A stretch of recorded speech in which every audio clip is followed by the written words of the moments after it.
Olá pessoal, bem-vindo ao nosso segundo episódio do programa E Agora Doutor, do Eco Medical Center, um centro médico que fica na Água Verde. A gente está aqui pronto para responder dúvidas, perguntas, sugestões que vocês tenham. E para quem quiser saber mais informação, pode seguir a gente no Instagram, @ecomedicalcentercwb, que a gente vai ter o maior prazer em tirar todas as dúvidas de vocês. O Eco Medical Center é um centro médico que fica na Água Verde, na Rua Goiás 70. Nós oferecemos já mais de 32 especialidades, são 200 médicos no corpo clínico e lá você ainda tem a vantagem de poder fazer todos os exames no mesmo local com muita praticidade. Aceitamos os principais planos de saúde, temos um estacionamento coberto e o ambiente todo monitorado. Hoje nós temos dois convidados muito especiais, a doutora Juliana, nefrologista que atende no corpo clínico do Eco Medical Center pela Nefroclínicas. Muito bem-vinda, doutora Juliana. E temos também o Dr. João Guilherme, que é urologista que atende no Eco Urologia pela Urocentro. Seja muito bem-vindo também. Obrigado. Obrigada. Para a gente começar, aqui eu vou chamar a Juliana de Ju, porque um dos propósitos desse programa é conversar com você, paciente, como um paciente leigo. Eu não sou médico, sou empreendedor e gestor e vou estar aqui tirando as minhas dúvidas de saúde, como qualquer um de vocês que estão aí do outro lado. Quem tiver dúvidas, siga a gente nas nossas redes sociais, @ecomedicalcentercwb. A gente vai ter um enorme prazer em tirar as suas dúvidas. Doutora Juliana, seja muito bem-vinda mais uma vez e me conta um pouquinho da sua história, porquê da nefrologia e um pouquinho da sua experiência no Eco Medical Center. Muito obrigada pelo convite, estou muito feliz de estar aqui. Mais uma vez a gente tendo a oportunidade de se aproximar de outras especialidades e também dos pacientes, que acho que é uma proposta tanto do Eco Medical quanto da Nefroclínicas, né? Então eu sou curitibana, nasci aqui, fiz parte da minha formação aqui em Curitiba e hoje atendo no Eco Medical, na unidade Curitiba da Nefroclínicas. E eu sempre digo que esse match foi muito especial porque a gente tem o mesmo propósito, que é de oferecer resolutividade para os pacientes, né, de uma maneira humanizada, personalizada e oferecendo a melhor experiência para a gente tratar as pessoas que nos procuram. Estou muito feliz, muito obrigada pelo convite. Obrigado. Prazer também dividir aqui a mesa com o João. Né? A nossa equipe nefrológica sempre precisa muito da ajuda dos urologistas e todas as vezes que a gente precisou dessa equipe, a gente também foi muito bem atendida. Tá ótimo. Muito obrigado pelo seu tempo mais uma vez. A gente sabe que tempo de médico é um tempo escasso. Então, muito obrigado por estar aqui com a gente, dividindo todo esse conhecimento. Dr. João Guilherme, prazer tê-lo aqui conosco também. Me conta um pouquinho da sua história, porquê da urologia e um pouco da sua experiência também lá com a gente no Eco Medical Center. Vamos lá então. Prazer meu estar aqui. Obrigado pelo convite novamente a todos. Eu sou o João, então. Eu sou médico urologista. A minha formação, então, foi feita quase toda ela aqui em Curitiba. Eu fiz residência, fiz faculdade aqui em Curitiba. E a minha formação final, que foi a urologia, foi feita no Nossa Senhora das Graças, serviço onde eu trabalhei com a Ju lá e acabei conhecendo ela. A gente acabou trabalhando muito junto. Por que da urologia? A urologia é uma especialidade muito completa, assim. A gente consegue ter, dentro de uma especialidade só, muita clínica e muita parte cirúrgica. Então, para quem gosta da medicina, da parte clínica da medicina, é uma área que é muito bem contemplada. E para quem gosta da parte cirúrgica da medicina, também é uma área que você tem muito procedimentos, tem muita cirurgia legal.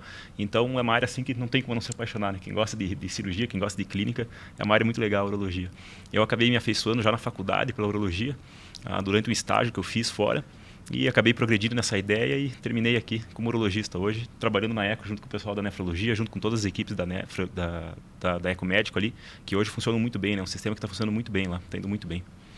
Que bom, doutor. Eu acho que é legal já começar aqui num ponto que a gente está na mesa hoje aqui com dois médicos de duas clínicas, né? Dois grupos de serviço em saúde, que foi um namoro muito longo, né, Ju? Foi. Eu acho que a Nefroclínicas, que é um sonho pessoal da doutora Juliana, que é essa questão do atendimento humanizado, ninguém aqui está vendo, mas atrás da doutora Juliana, como eu falo, vem um exército aí de médicos, profissionais da saúde, é uma equipe muito grande.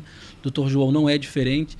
E foi uma negociação longa, né? Sim. Não no ponto de vista de negociação financeira, que é o propósito que eles queriam entregar. E graças a Deus o Eco Medical Center conseguiu, né, conquistar essa confiança sua, doutor Daniel, doutor Rafael, da turma toda. Desculpa alguns nomes, é muita gente. E graças a Deus deu muito certo. A gente está extremamente feliz. Conhecemos o serviço deles hoje, Rio de Janeiro, indo para São Paulo, já está em Brasília, Minas Gerais, São Luís do Maranhão. A gente teve a oportunidade de conhecer o que eles estão oferecendo de experiência para o paciente, né? Então, eu sempre brinco que atender o paciente bem e resolutivamente é obrigação, porque ele está pagando. Agora, você ir além e encantar o paciente é o propósito do ECO. A gente encontrou isso na Nefroclínicas, encontra isso também na Urocentro. Também foi uma negociação muito prolongada, porque à época o Dr. Bruce, o Dr. Slongo, entre outros que estão lá na equipe, o Dr. Maia, todos eles tinham essa preocupação muito grande se o Eco Medical Center conseguiria oferecer o nível de experiência que vocês já oferecem, o nível de resolutividade que vocês têm de sucesso com o tratamento do paciente, e também conseguimos ter sucesso e comprovar que o Eco poderia ser uma segunda unidade, né? Que a Urocentro, a gente brinca, ela nunca saiu como clínica da Urocentro há 30 anos, salvo engano, são 30 anos. Então a gente conseguiu, depois de 30 anos, levar a Urocentro para a segunda unidade dela. Então era a primeira há 30 anos. E óbvio, hoje está como chefe e líder de todos os serviços dos melhores hospitais da cidade, assim como a Nefroclínicas também. Agora, com esse novo nome, Nefroclínicas vai passar a ter, mas que os médicos que estão no grupo hoje também já são líderes em todos os hospitais da cidade. Então, mais uma vez, é um prazer muito grande. E eu gosto de retratar esse ponto porque foi uma luta muito bacana e que essa luta ajudou a gente também a continuar evoluindo, pensando em como melhorar, né? Muitas ideias vieram da doutora Juliana, muitas ideias vieram do grupo da Uroclínica, do doutor João, e a gente vem implantando tudo isso no ECO. O ECO ele é uma grande colcha de retalho, uma grande cooperativa, que a gente só vai atender o sucesso, na nossa visão, de oferecer uma experiência diferenciada se esse trabalho for feito em conjunto com vocês. E é por isso que a gente está aqui, para que você, paciente, possa vir ao ECO e ser atendido de forma integrada, ágil e resolutiva. Gente, obrigado mais uma vez. E agora eu vou começar numa etapa que são as perguntas. Então, para você, paciente que está em casa, pergunta, dúvida, sugestões também ficam abertas para vocês. Nas nossas redes sociais, @EcoMedicalCenterCWB, você manda pergunta, a Kelly, que é a nossa gestora de marketing, junto com o time, faz um apanhado das perguntas e a gente traz aqui para os nossos entrevistados. Então, a primeira pergunta que eu faço agora, para o Dr. João e para a doutora Juliana, uma pergunta bem genérica e ampla, depois a gente vai afunilando. Quando uma pessoa deve procurar um urologista e ou um nefrologista? Existe algum sinal que o corpo humano dê? Você fala, agora é a hora de vocês irem procurar a gente. Então, isso é uma coisa bem interessante até da gente comentar, porque é uma dúvida frequente, né? As pessoas, no geral, não entendem que são especialidades distintas. Então, acho que essa oportunidade hoje aqui também da gente explicar isso, né, de uma maneira que todo mundo consiga entender.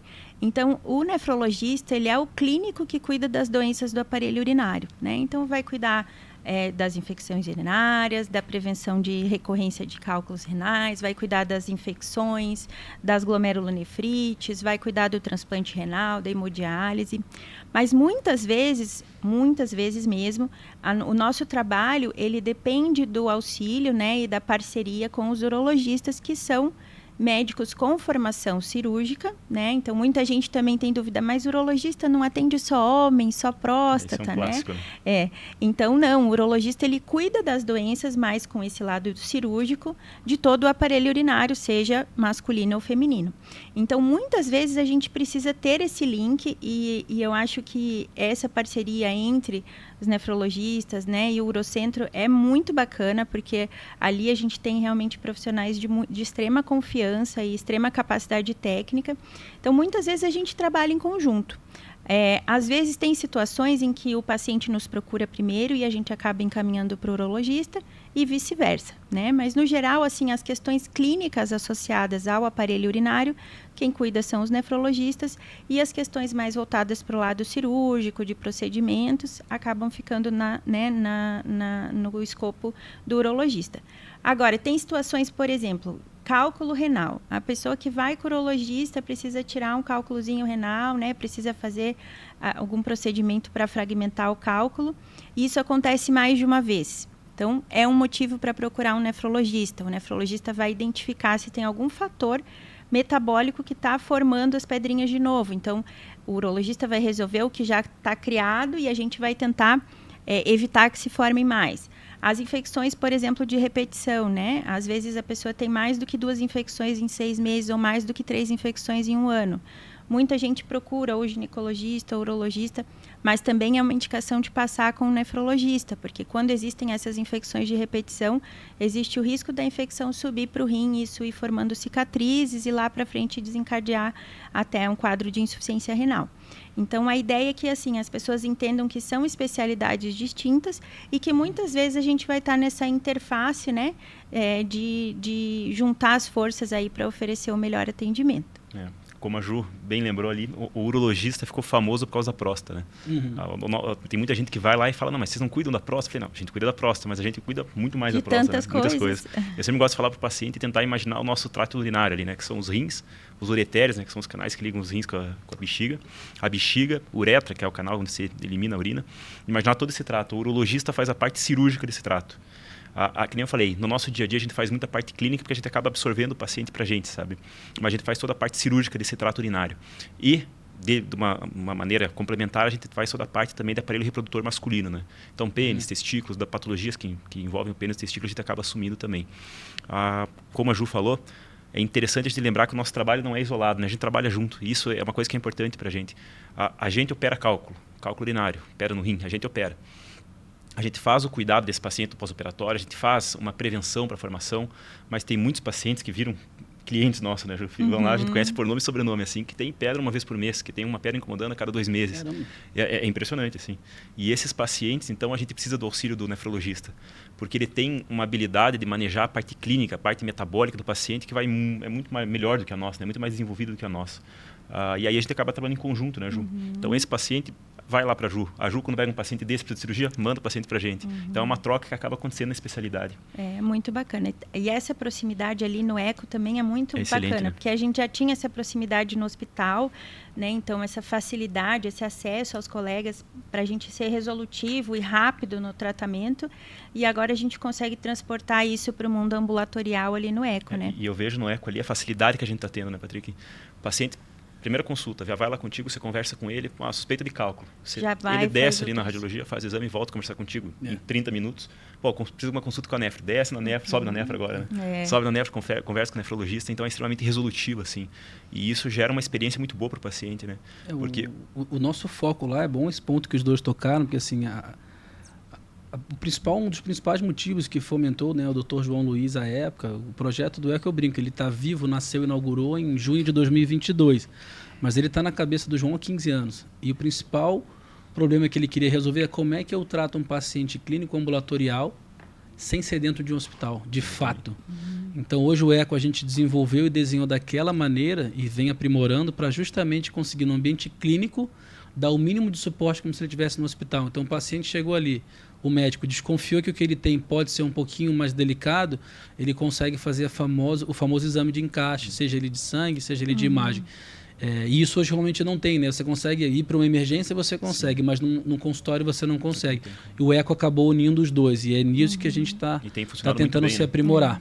E num contexto onde as emergências também estão sempre, né, lotadas. 3 horas às vezes de são espera em pacientes qualquer lugar. fragilizados que têm a dificuldade também de esperar ali o atendimento. Então, realmente, eu acho que oferece uma experiência muito única aqui na cidade, eu diria.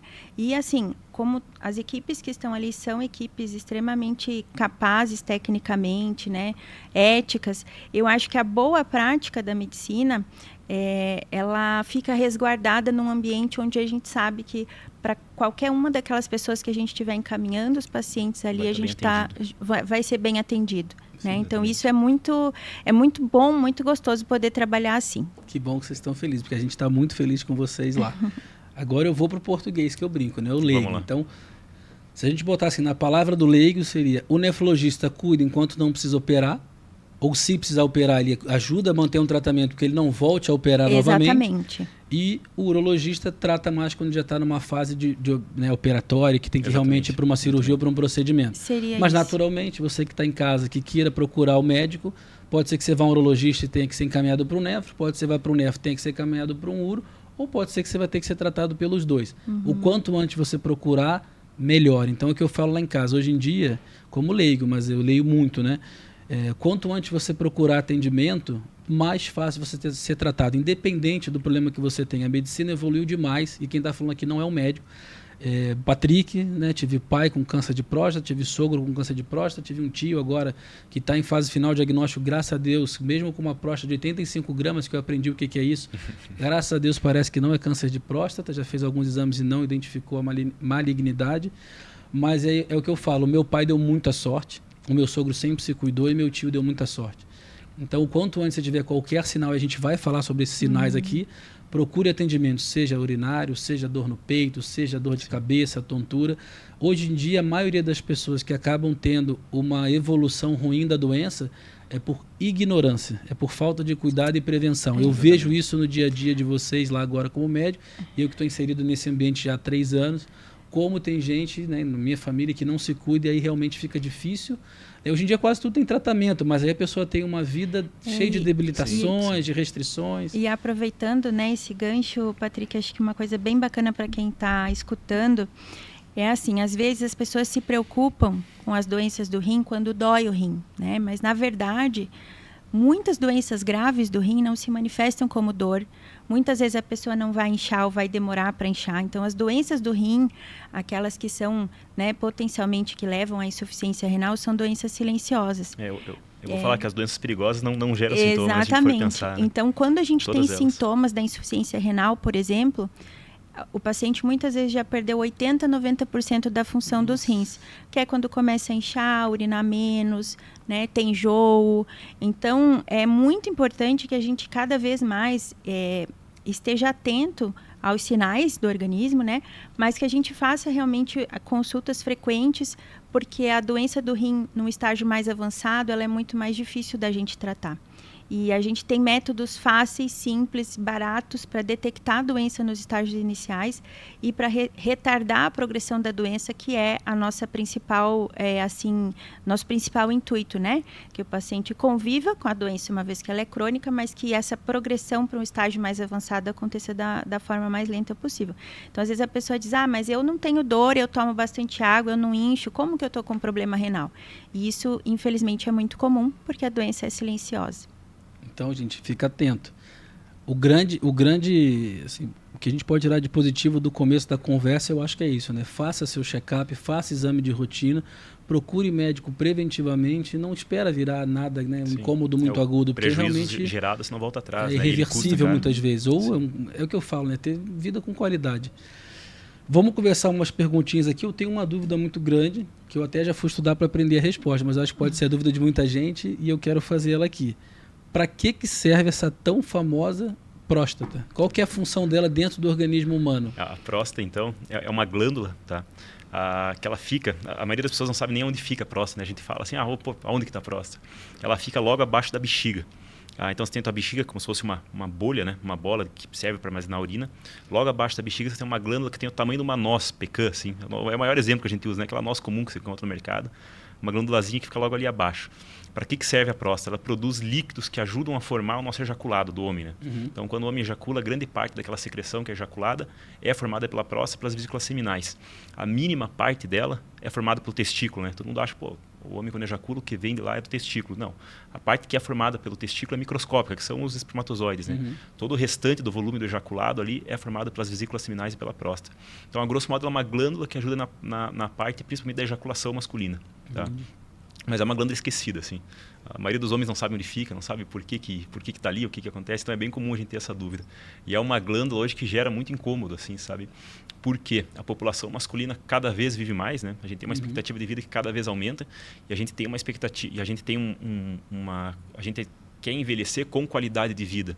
Talvez há 20, 30 anos atrás, quando o pessoal envelhecia, mas está velhinho, beleza, vai urinar mal, vai ter problema hoje. Que assim, faz parte, né? Faz parte do envelhecimento. Hoje não, hoje a gente chega aí com 80, 90 anos, com uma qualidade de vida excelente, né, Ju?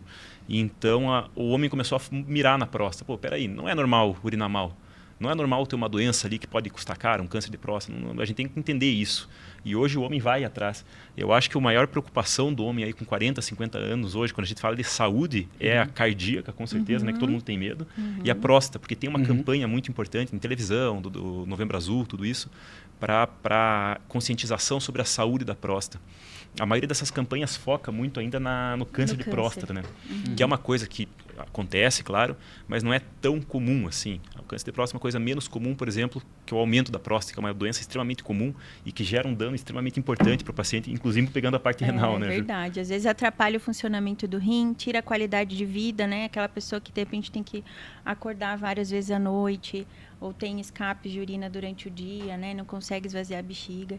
Então, realmente é algo que a gente vê com certa frequência no consultório nefrológico, e aí a gente acaba encaminhando esse paciente para ter um tratamento E a gente ainda adequado. pega, hoje, por mais que tenha exame de imagem fácil, acessível, a gente ainda pega paciente com perda de função renal, com o rim não funcionando tão bem, por um atraso no tratamento do aumento da próstata. Então, assim, a próstata, grosso modo, Patrick, respondendo a pergunta, é uma glândula que fica embaixo ali da bexiga, que a gente tem que lembrar que ela existe. Chegou aí nos 45 anos, 40, 45 anos, vale a pena passar no urologista lá para a gente começar esse acompanhamento. Isso é um ponto que eu sempre gosto de frisar também. A gente teve uma vez uma conversa aqui com o Dr. Bruce, que em breve também vai estar com a gente, que é médico urologista, faz parte da equipe junto com o Dr. João. E ele sempre fala isso, né? Eu gosto de frisar. Com quantos anos o paciente deve procurar o profissional? Estamos falando no caso aqui o paciente homem.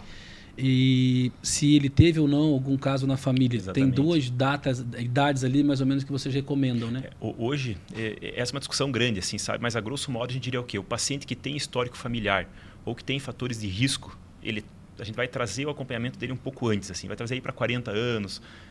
O paciente que não tem histórico familiar, a gente pode jogar ele lá para frente, assim, o paciente de risco baixo, sabe? Começar com 50 anos. Isso aí é o que está escrito no livro na lá, literatura, sabe? Né? Eu sempre falo... Isso lembrando um paciente sadio, né? Que está sem nenhum sinal. Sim, o paciente tiver qualquer sinal, corra Sim, antes. exatamente. Mas o paciente saudável em tese com 40, se tiver histórico com 45. Exatamente. Se ele não tiver histórico há 50 anos. Eu sempre falo assim, e isso é o que está no livro. O exame é muito simples, sabe? Hoje, cada vez mais a gente pensa nisso. O exame é muito simples. Fazer um exame de PSA, com um exame de sangue que a gente faz, dá para trazer um pouquinho antes, assim, sabe? Existia uma discussão grande, assim, se a gente investigar muito o paciente não geraria prejuízo para o paciente. E hoje, cada vez mais fica claro que não, que a gente trazer a investigação para um pouquinho mais cedo não gera prejuízo para o paciente, gera benefício, assim. Então, eu acho assim, o paciente ficou em dúvida, não sei se meu tio teve, se meu pai teve, e tem muito isso, né, Ju? Tem. O paciente não sabe se o pai teve câncer de próstata, se o pai teve aumento da próstata, não entende direito. Vem lá com 40 anos, se não for, a gente joga ali para mais para frente. Mas a conversa inicial nos 40 anos ali para o homem, eu acho que é primordial, assim. Eu sempre falo muito essa questão, né, eu sou mais do ambiente de negócio. Então, assim, não vira estatística. Exatamente. A estatística ela é um universo de possibilidades. Você pode ser agraciado ou não. Então, não tente não virar estatística. Né? E aproveitando até para puxar para o lado das doenças nefrológicas, né? O nosso rim é um órgão, são 2 órgãos que envelhecem também. Então, mesmo que a pessoa não tenha nenhuma doença capaz de machucar o rim, depois dos 40 anos, todo mundo perde pelo menos 1% de função por ano. Então, o ideal... A partir de quantos anos? 40 anos. Então, o ideal é que depois dos 40 anos, a pessoa anualmente saiba como que está, né, a saúde do seu rim. Também são exames extremamente simples. A gente dosa a creatinina, que é um exame super disponível, barato, né, e que pode ser incluído aí pelo check-up anual, quando o paciente faz até com outro especialista, um cardiologista, um endócrino. A gente faz o exame de urina, né, o parcial de urina simples, e a gente dosa a microalbuminúria, que é a perda de proteína no xixi, que é um marcador precoce de lesão renal. E às vezes, assim, a pessoa sabe quanto é o seu colesterol, quanto é a sua glicemia, né? Mas não sabe quanto é a sua creatinina. Então, a gente levanta muito essa bandeira de que, pelo menos anualmente, as pessoas saibam quanto está a sua creatinina. E aquelas pessoas que têm fatores de risco, por exemplo, diabetes, hipertensão, que tem pessoas na família com problemas renais, aí a gente recomenda que esse acompanhamento seja feito mais precoce ainda, né? Então, antes dos 40 anos. Algumas doenças também só são identificadas por exames de imagem. A gente não tem assim uma determinação de um tempo exato de quanto em quanto tempo que tem que fazer exame de imagem. Mas um ultrassom do aparelho urinário é um exame simples também e que muitas vezes pode identificar patologias graves, inclusive, de uma maneira precoce, né? Então, a gente levanta muito essa bandeira de que as pessoas saibam quanto é a sua creatinina, porque isso é o exame de triagem super simples, amplamente disponível e que pode realmente mudar a história da doença e a vida do paciente nos próximos anos. É engraçado quando a gente fala disso que não são doenças raras, assim, né? São Não. doenças comuns. A hiperplasia prostática, a maioria do homem vai ter uma hiperplasia, todos os homens vão ter uma hiperplasia prostática. O aumento da próstata, como né? eu te falei, meu tio, recentemente, 85 gramas uma próstata. Aí você imagina, 85 gramas e uma nose. Qual que é o peso natural de uma próstata que está saudável? Normal vai ter 30 gramas, mais ou menos. Então, a do teu tio estava... 300% acima. Exatamente, estava maior aí. O que não é tão preocupante, sabe, Patrick? A gente pode até conversar mais a fundo. Mas o caso dele envolveu PSA alto, próstata inchada. Porque como eu já tive 2 casos na família, graças a Deus, todos resolvidos precocemente. Falei, ai meu Deus, mais um, mas Isso é importante a gente falar assim, a próstata crescer é quase natural no homem, sabe? Ela é uma coisa que vai acontecer. O homem não pode ter sintoma, não pode ter dificuldade. E tem que ter esse controle do PSA, porque o PSA vai ser um indicador de risco de câncer para a gente. É o primeiro que chama atenção. E uma coisa que é importante lembrar é que o aumento da próstata não guarda relação com o câncer de próstata. São duas doenças que correm separados, assim, sabe? Entendi. Porque muitas pessoas a gente atende no consultório assim, pô, minha próstata aumentou, é câncer. Não, a próstata vai crescer. No homem ela vai crescer. Se ela não causar sintoma, não tem problema. E o câncer? O câncer é outra doença, elas correm separados.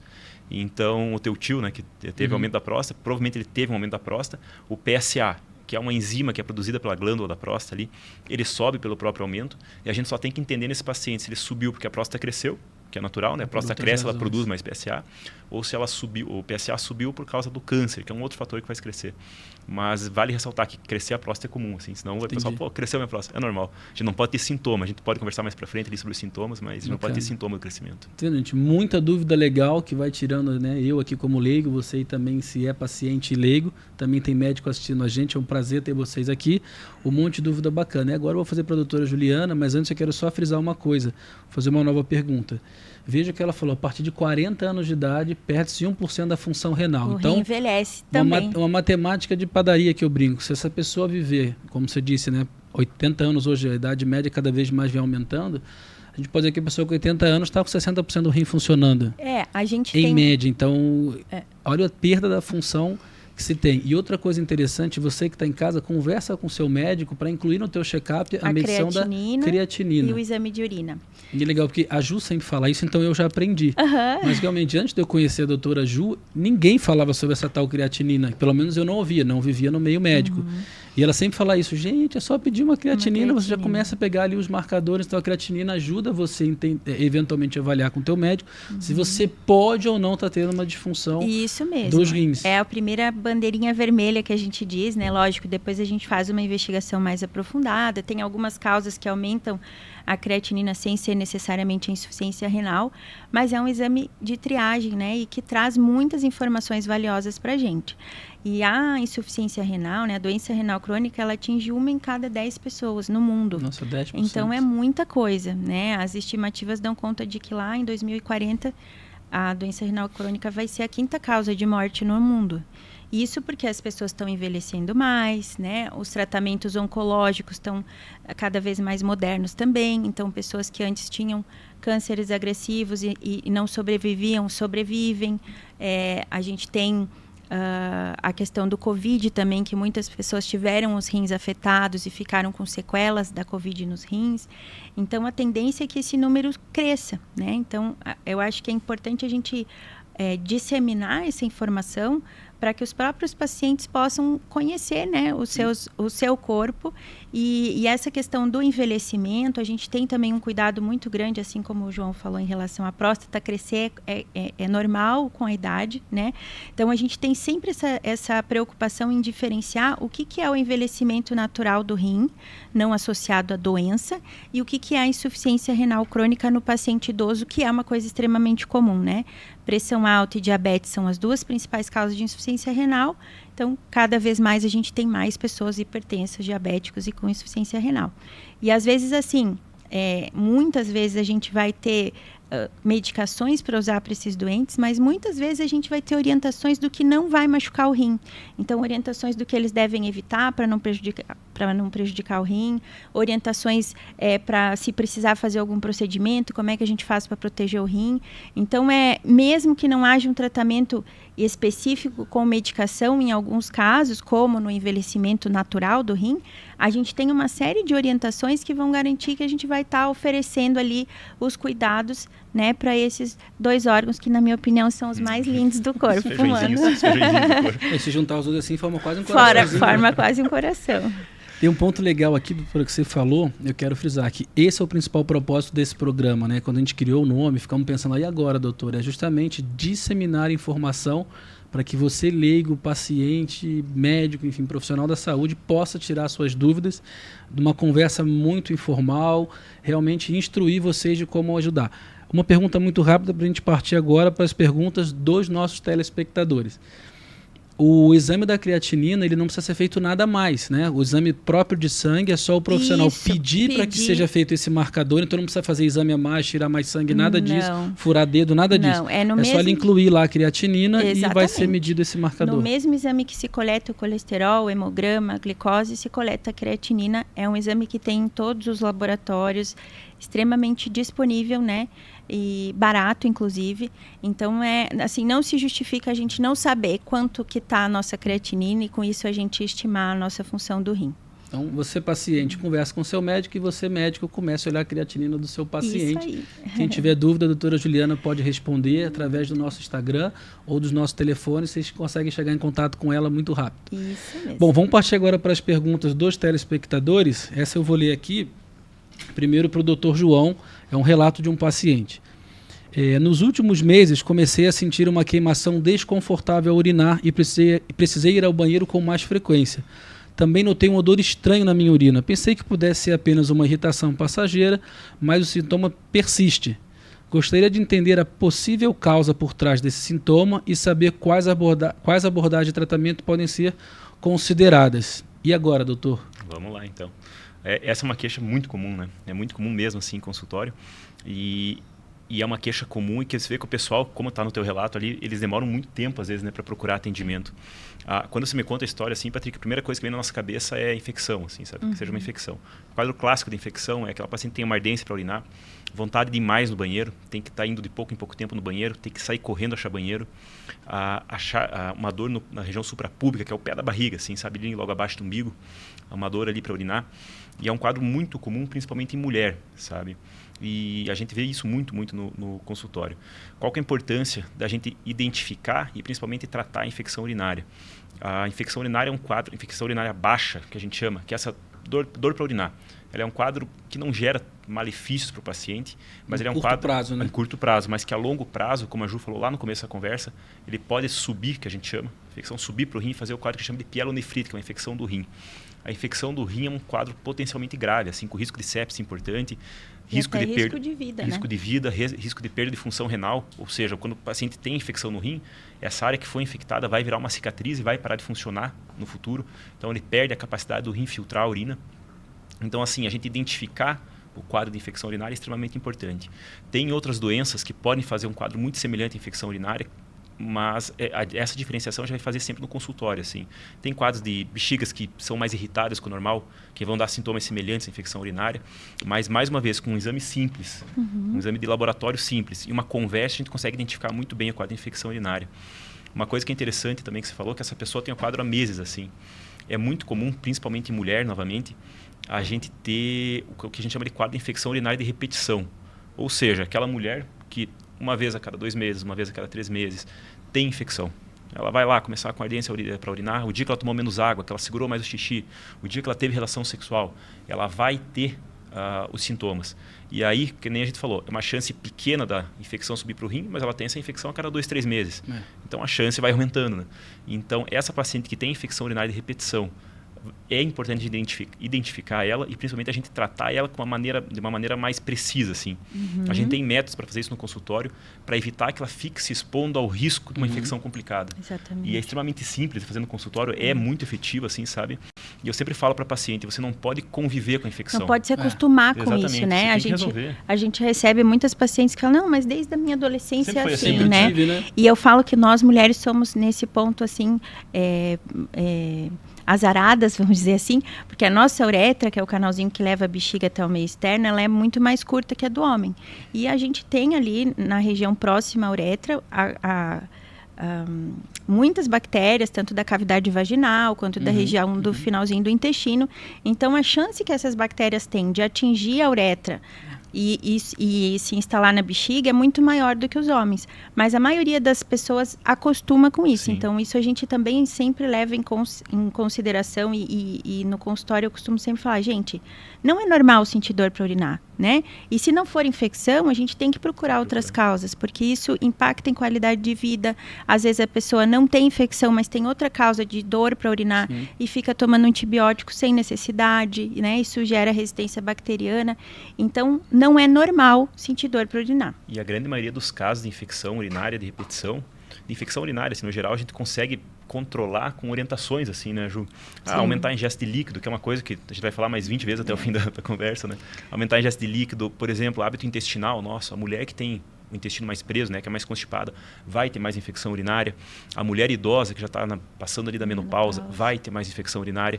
E são todos fatores que a gente identificar, às vezes sem medicação, com medicações simples, a gente corrige e a pessoa fica livre do problema.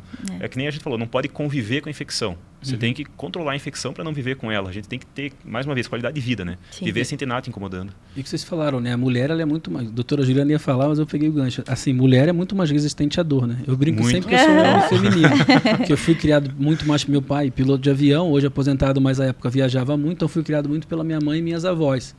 E hoje eu tenho minha esposa e 2 meninas em casa. Então, desde a época da minha avó, a mulher ela é mais resistente à dor, a questão até do parto, acho que tem um pouco a ver com isso também. A mulher é resistente. O homem, qualquer dorzinha já começa a chorar, reclamar. No homem é tudo mais difícil, A minha mulher comenta lá em casa, qualquer coisinha parece que você está morrendo. Eu falo, cara, dá antibiótico, a gripe do homem é muito pior, né? Tudo homem é pior. A mulher não, então essa coisa de conviver com a dor não é normal. Não é normal. Não só na questão urinária, mas assim, falando agora de tudo, né? Eu assisti uma entrevista recente, o médico fala, gente, dor não é normal. Teu corpo está te avisando que algo está errado. Então, Exatamente. o quanto antes você procurar atendimento... Mas a mulher aprende isso, porque muitas vezes a mãe já tinha infecção urinária. Não, é comum, isso aí é assim. Toma bastante água para passar. Cultural, né? A mulher tem cólica menstrual, dói todo mês. Então, pô, é mais uma dor ali. E não é. A infecção urinária, assim, é uma dor que gera desconforto, gera perda de qualidade de vida e é um risco. É um risco. Para fazer uma sepsis, fazer alguma complicação. E a gente vê acontecer, né? E a gente que trabalha em hospital vê acontecer. O Ju, eu tive uma pergunta que eu queria voltar aqui só um pouquinho antes. Primeiro eu vou fazer uma pergunta para o Dr. João, em seguida essa para você que eu acho que é interessante. Apesar de ser muito básica para nós leigos. Existe alguma questão alimentar, algum tipo de alimento, que todo mundo pergunta, né, os naturebas, assim, eu sou um cara que não gosto de tomar remédio, eu sempre evito. Então, algum alimento que possa ser ingerido com recorrência, fora, né, ingestão de muito líquido, de água, que auxilia a não desenvolver a infecção urinária, ou não existe nenhum estudo nesse sentido? Existe. Antigamente se indicava a ingestão de cranberry, né? O cranberry, que é aquela... Tem um nome... Frutinha. É uma frutinha, né? E isso foi indicado por muitos anos, assim, sabe? Tem até hoje uma briga, quando a gente vê, assim, em trabalhos para dizer se melhora ou não melhora. O consenso final hoje é que não tem auxílio, não teria benefício você usar o cranberry, sabe? É uma discussão, na assim, prática, sabe? às vezes a gente acaba utilizando, utilizando, né?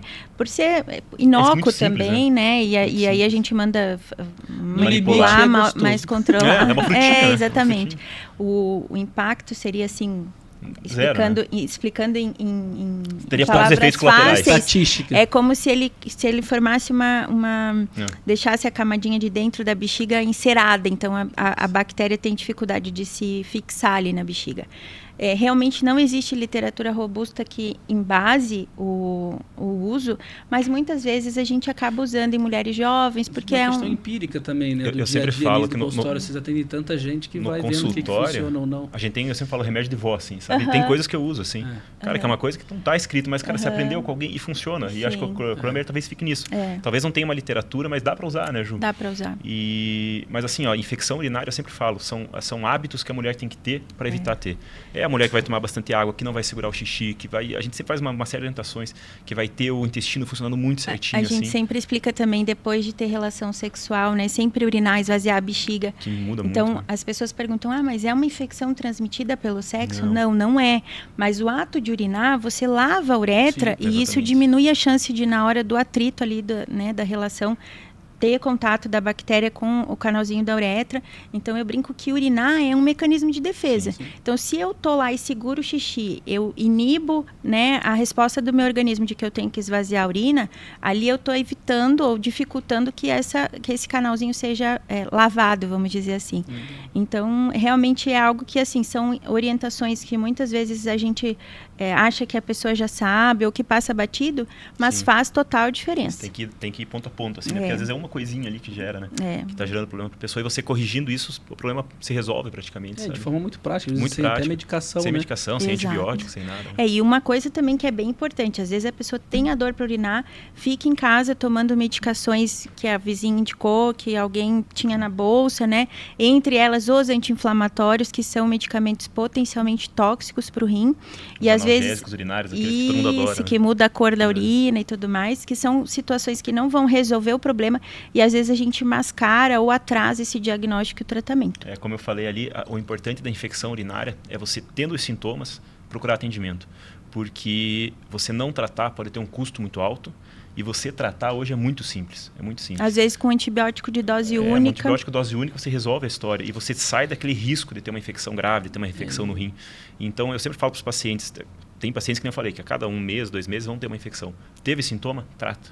E tem um risco que eu acho muito grave também aqui, colocando um ponto a mais, né, que é a automedicação. Não existe um negócio desse. Sim. Dr. E a gente tem um hábito muito grande, O Dr. Google é uma coisa muito preocupante. Então, eu que não sou profissional da saúde, mas convivo hoje, vejo até em casa, grupos de mães, né? Minha esposa está em grupos de mãe, comenta muito, cara, não se automedique. E o que serve para um não serve para o outro, às vezes. Eu costumo falar como leigo, né? É um medicamento natural. Ele trata um troço e estraga o outro. Exatamente. Então, o médico tem o conhecimento para saber até o que ele pode gerar ou não de problema no outro órgão. Certeza. Qualquer medicação de é uma acordo balança. com o paciente. Então, não se automediquem. Procure o profissional. Se está com medo de ficar na emergência 3 horas, liga lá no Eco Medical Center. Lá você vai ser encaixado, vai ser atendido. Atende todos os planos de saúde. Então, não tem esse desespero. Só tem consulta para daqui a 3 meses. Se você ligar lá, falar com o nosso atendente, olha, eu estou com um caso que não é uma urgência, não é uma emergência, porque nós não atendemos urgência e emergência, mas é um caso que eu estou com desconforto grande, estou com incômodo. Fala com o nosso atendente isso, que a gente vai fazer todo o esforço para encaixar vocês. Os médicos do Eco já sabem desse nosso propósito em atender o paciente com maior agilidade. Então, liga para a gente que a gente ajuda vocês no sentido de não ter que esperar 2, 3 meses para uma consulta. Ju, pergunta. Fica. É que eu brinco. Explica para uma criança de 3 anos a 5 anos de idade. Para que serve, como funciona o rim? O rim. Então isso é uma parte que eu gosto bastante de explicar, né? Tem uma filha... Eu olho o corpo humano, eu que sou leigo, eu imagino como se fosse uma fábrica. Então cada componente daquela fábrica tem uma função. O que serve esse tal O legal rim? do rim é que ele se comunica, né? E ele tem uma interface com praticamente todos os outros órgãos. Então não é à toa que eu sou apaixonada pelos rins, mas assim, a função que as pessoas mais conhecem é a função de filtrar, né, o sangue. Então o rim filtra o sangue, retira as impurezas, né, as toxinas que são formadas a partir do nosso metabolismo e elimina através da urina, né? Mas essa é só uma das funções dos rins. Então eles são 2 órgãos, eles têm ali entre 10 e 12 centímetros. Algumas pessoas nascem com um só, mas no geral temos 2. Dá para viver bem com só. Dá para viver bem com só. Tem até gente que doa o rim, que doa o rim, verdade. Exatamente. E além dessa função de ser o filtro, vamos dizer assim, então de ser o detox do nosso organismo, junto com o fígado, que também tira algumas toxinas, o rim tem outras funções. Então ele regula a acidez do sangue, né? Ele ajuda a determinar qual é o pH que vai ficar o nosso sangue. E essa acidez ela tem que ficar numa constante para que as nossas reações químicas aconteçam de maneira adequada no organismo. Ele participa do metabolismo do cálcio, então ele ajuda na saúde dos ossos. Pessoas que têm insuficiência renal, às vezes têm alteração do metabolismo do cálcio e ficam com os ossos mais fracos, vamos dizer assim. Ele regula os nossos sais minerais, então sódio, potássio, que em excesso ou em falta podem causar sintomas e problemas mais graves no organismo. Ele ajuda a regular nossa pressão arterial também, né? Regula a quantidade de líquido que vai ficar no nosso organismo, então ele faz esse equilíbrio, concentra a urina mais ou menos de acordo com quanto que ele tem que manter de líquido no organismo. Então, ele tem diversas funções, a principal realmente é de ser o filtro, mas tem muitas outras importantes também. Ele produz um hormônio chamado eritropoetina, esse hormônio lá na medula óssea ajuda a produzir os glóbulos vermelhos do sangue, então geralmente pacientes que têm o rim funcionando muito pouquinho têm anemia em decorrência da falta desse hormônio, e aí a gente tem que tratar. Então ele é realmente um órgão multifunções, né? E que interage com o coração, então o bom funcionamento dele é importante para o bom funcionamento do coração, do fígado, né? A gente tem realmente assim uma gama aí de funções que, como eu disse, o nosso corpo consegue viver com o rim funcionando pouco por muito tempo. Então, geralmente, quando a pessoa apresenta... É um órgão resiliente. Quando apresenta sintomas da disfunção do rim, isso já aconteceu de uma forma muito avançada. E a doença, ela é crônica e progressiva. Então, depois que a gente já perdeu parte da função do rim, a gente infelizmente não consegue recuperar. O que a gente consegue é frear para que esse tanto de rim que funciona, ainda tenha, né, o máximo de vida útil, vamos dizer assim. Mas esperar ter sintomas para a gente ter o diagnóstico realmente é muito triste para mim, nefrologista, porque às vezes a gente acaba tendo um diagnóstico tardio. Entendi. Excelente. Então, é uma redinha Naturalmente, tudo que você ingere passa ali, então cuidado. Exatamente. E a gente vai falar um pouco mais à frente sobre alimentação, líquidos, dúvidas. Então, cuidado muito grande. Bom, segunda pergunta agora para a doutora Juliana. O paciente colocou aqui, tem uma dor aguda em minha parte inferior das costas que se irradia para o abdômen. A dor é tão intensa que eu não consigo ficar parado às vezes. Quais são as orientações sobre como proceder diante dessa situação? Pois a dor está afetando significativamente minha qualidade de vida. E agora, doutora? Então, essa é a característica da famosa cólica no rim, né? Da cólica renal. Tem nome, é cólica renal. Então, a cólica renal é uma dor que começa de maneira súbita ali nas costas, na região pode inferior das parecer como se costas. fosse uma contratura, uma dor depois da academia ali. Pode. Famoso deu um jeito, né? Geralmente ela acontece de maneira súbita, ela corre para a região inferior do abdômen, assim, então para a parte inferior da barriga.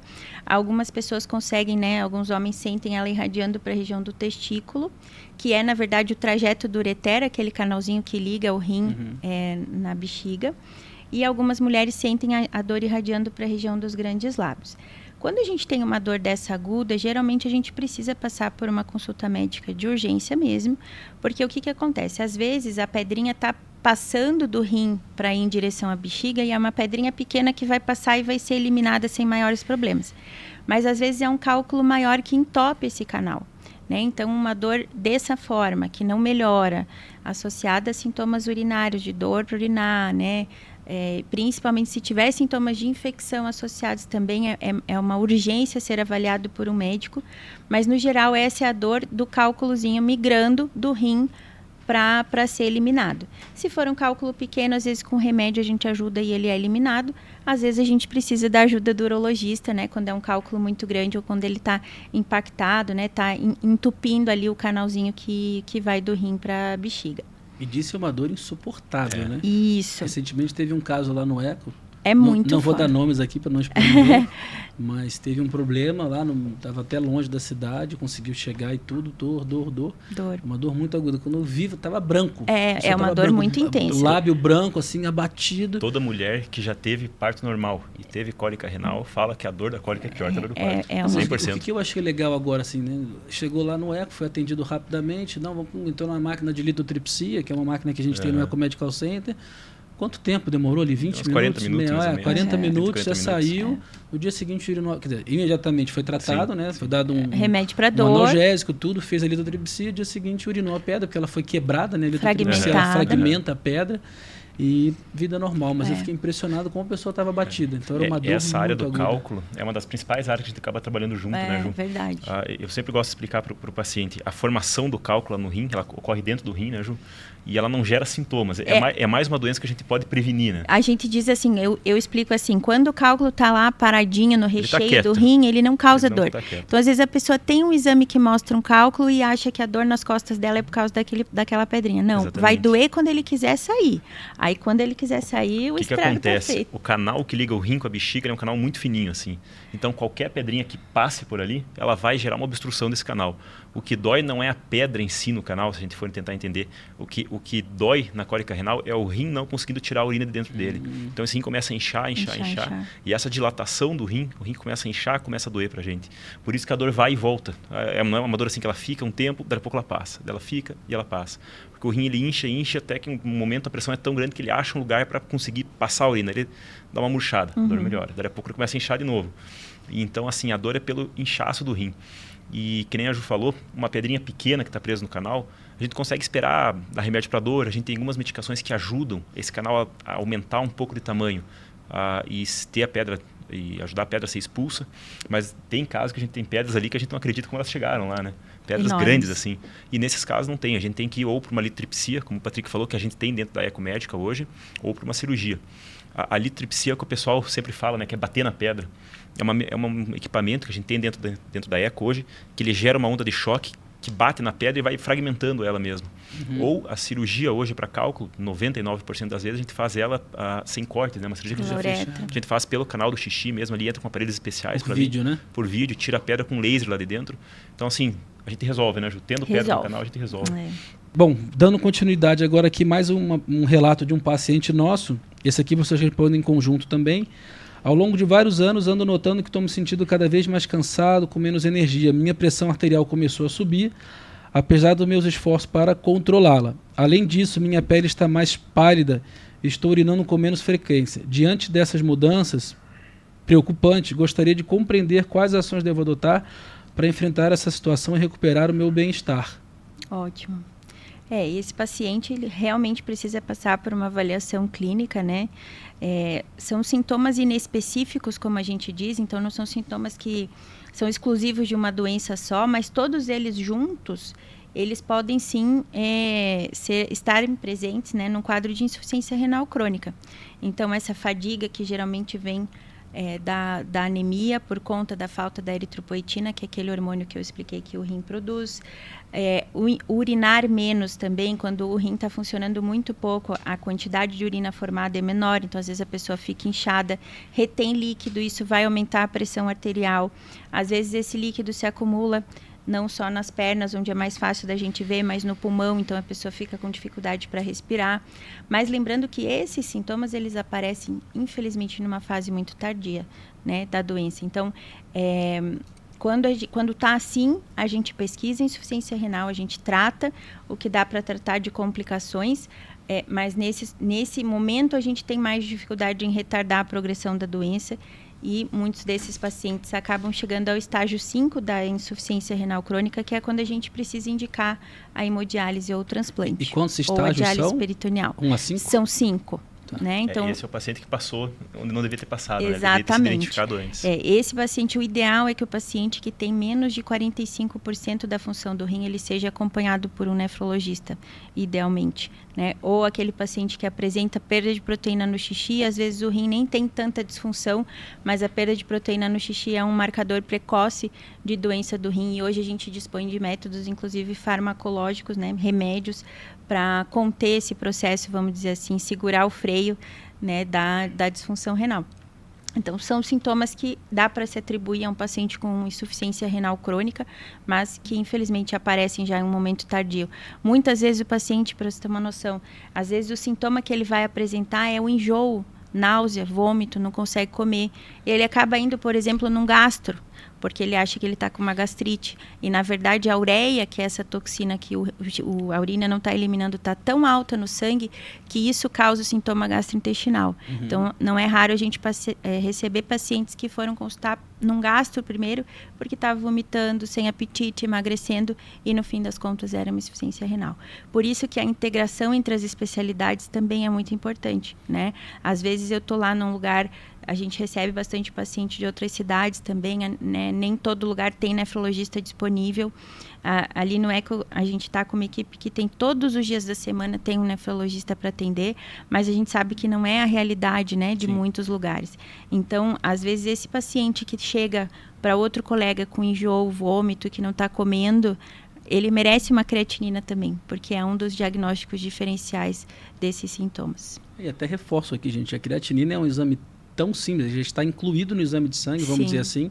O custo dele, a Juliana me falou, em torno de R$3. Não é necessário fazer nenhum preparo prévio. Então, assim, medir a creatinina, né, independente se está com sintoma ou não, porque é algo tão corriqueiro e barato, e é o que você falou, é uma doença silenciosa. Uhum. Então, se ele tiver com dor, é que já está no estágio muito mais avançado. Às vezes, um simples exame desse identifica de forma precoce, começa a tratar, não chega no estágio 5, vida normal, com alguns cuidados. E a nossa preocupação é também quando o paciente chega no estágio 5, em que a gente, infelizmente, não consegue mais retardar a progressão da doença, mas que ele possa ser avaliado para realizar o transplante renal, que é o tratamento, vamos dizer assim, que tem a melhor qualidade de vida, que mais se aproxima de uma vida de quem não tem a doença renal crônica.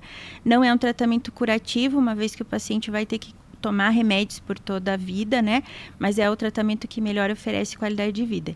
Quando não é possível o transplante por um motivo ou por preferência do paciente, né, ou por um motivo clínico, a gente tem duas modalidades de oferecer a função artificial dos rins. Então, a gente não vai com esse tratamento recuperar o rim, mas a gente vai fazer o que o rim não faz.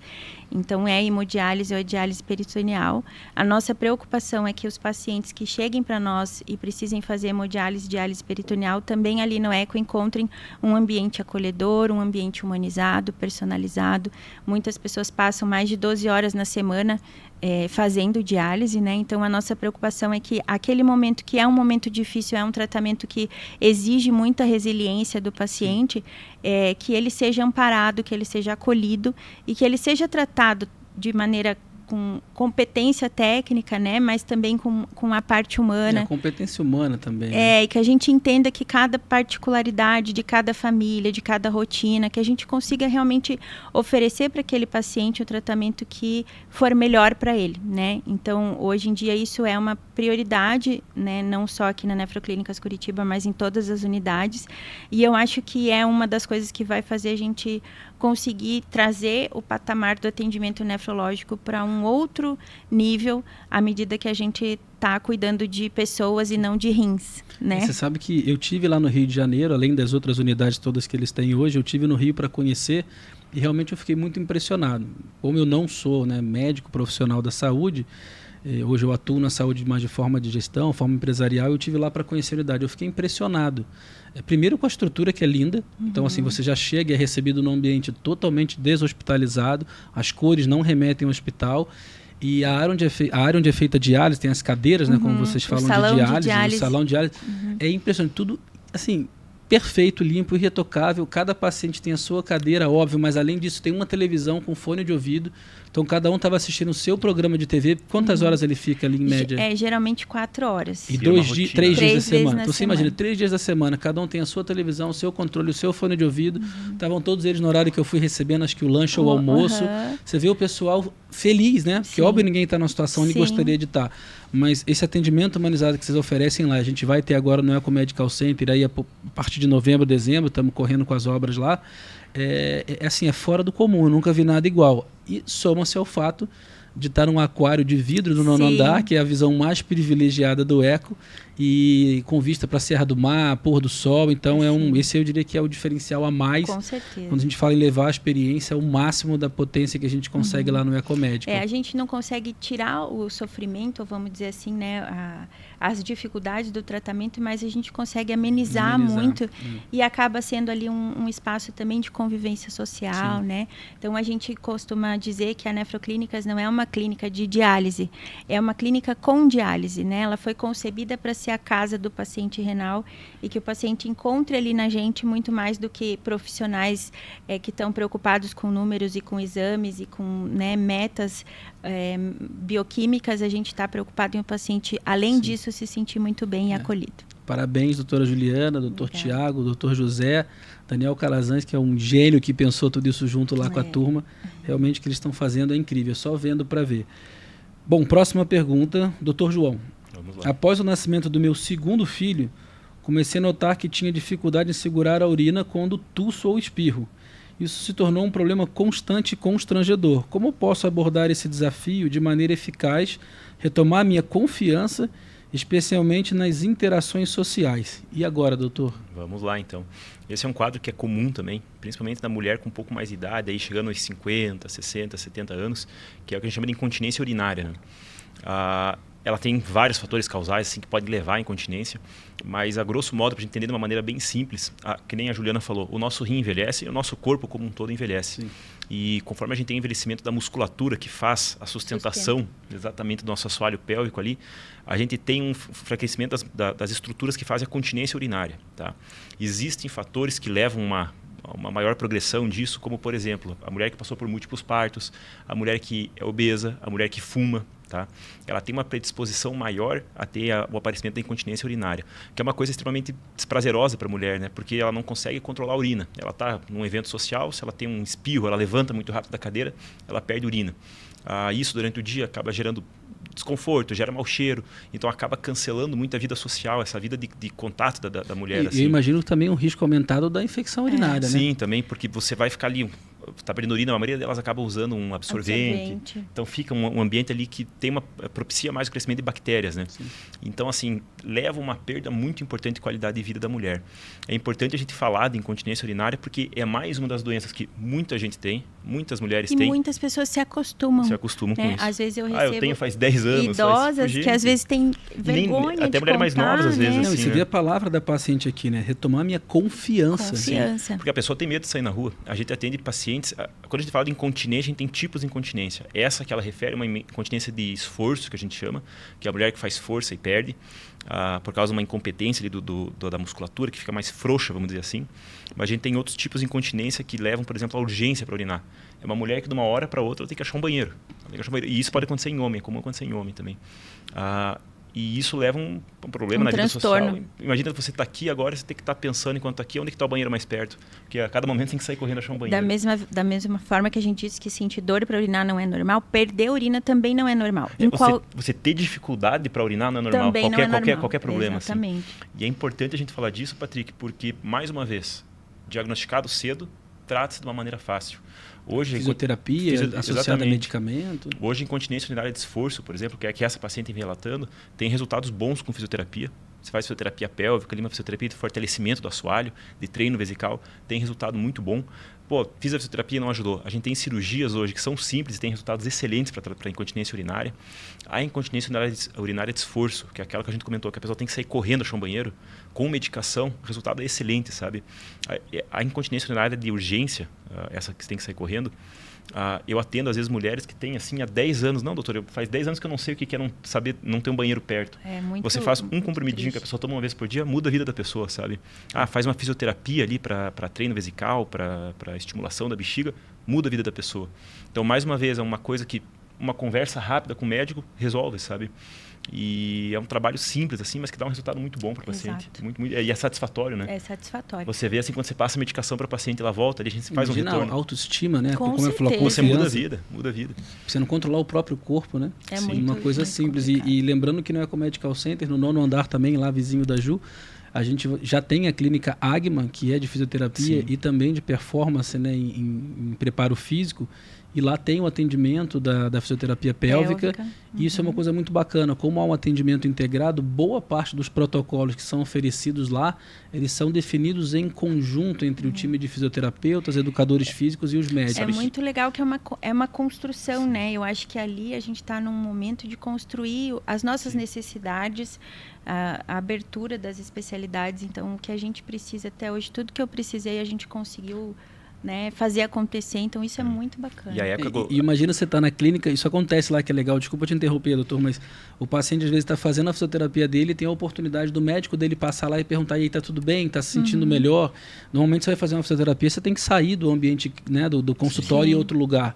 E lá no Ecos tem acontecido muito, e você vê a cara, a felicidade no rosto do paciente, tá atendendo, quase que ele está dentro por como é que chama? Uma junta médica atendendo ele ali, então é muito bacana. A Eco, quem não foi ainda, eu sempre falo que vale a pena ir para conhecer, porque é bonito, é um lugar assim que é bonito, é gostoso. Agradável de ficar. É agradável ficar lá. É o que a gente fala, o nosso desafio lá é tornar a experiência de ir ao médico agradável. Eu sempre falo, ninguém quer ir ao médico nem para fazer botox, porque dói.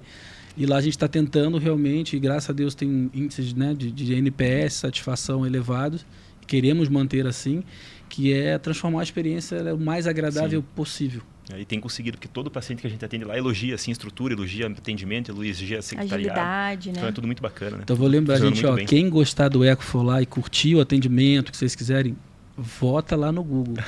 Esse algoritmo ajuda muito a gente. Né? Hoje em dia, todas as buscas que são feitas na internet, quando a avaliação do Google ela é positiva, isso ajuda muito a gente. E quando ela é negativa também, o time da Kelly sempre entra em contato, entende o que aconteceu. E o nosso foco lá é: problema acontece, só que a gente é ágil em repetir e inteligente para não repetir. Ágil em resolver e inteligente para não repetir. Bom, próxima pergunta aqui, doutora Juliana.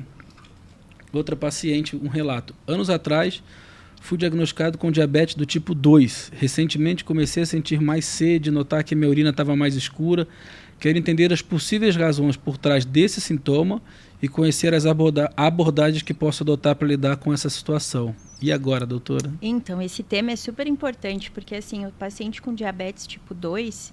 né, o mecanismo que faz machucar os vasos sanguíneos do coração, do cérebro, os vasos sanguíneos que nutrem os nervos responsáveis pela sensibilidade da pele, é o mesmo mecanismo que machuca os vasos sanguíneos do rim, né? Então, a gente tem os glomérulos lá, que são estruturas microscópicas no nosso rim, como se fosse um novelinho de vasos sanguíneos, e é aí que acontece o machucado pelo diabetes. Infelizmente, de cada 10 pessoas com diabetes tipo 2, 4 vão desenvolver a insuficiência renal. Posso fazer uma pergunta só um pouco antes, lembrando que estamos com um público leigo? Diabetes tipo 1 e tipo 2. O que é tipo 1, o que é o tipo 2? Assim, de forma bem sucinta... Para criança de 3 anos que eu brinco. Vamos dizer assim, o diabetes tipo 2 é aquele que se desenvolve na vida adulta, geralmente associado ao sobrepeso, né? A outros fatores de má alimentação, exatamente, história familiar também.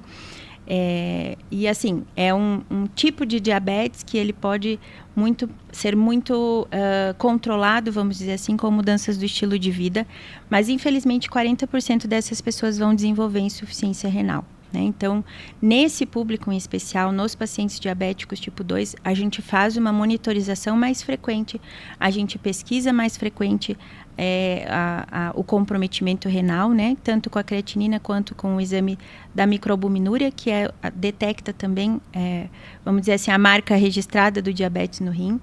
Hoje em dia, a gente tem medicações que são consideradas efetivas para retardar a progressão da doença, né? Então, hoje a gente tem pelo menos 2 novas opções de medicamentos no mercado. Um deles chegou aí há menos de 3 semanas no Brasil, mas que são remédios para este público com o objetivo de retardar a progressão da doença renal.